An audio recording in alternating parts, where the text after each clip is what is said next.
राजा जी। का हो रानी जी? काहे दुबरा तनी? तारा चलते।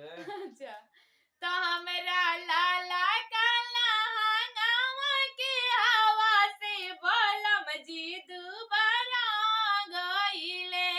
हमरा लाला काला हंगामा के हवा से बलम जी दुबारा गईले।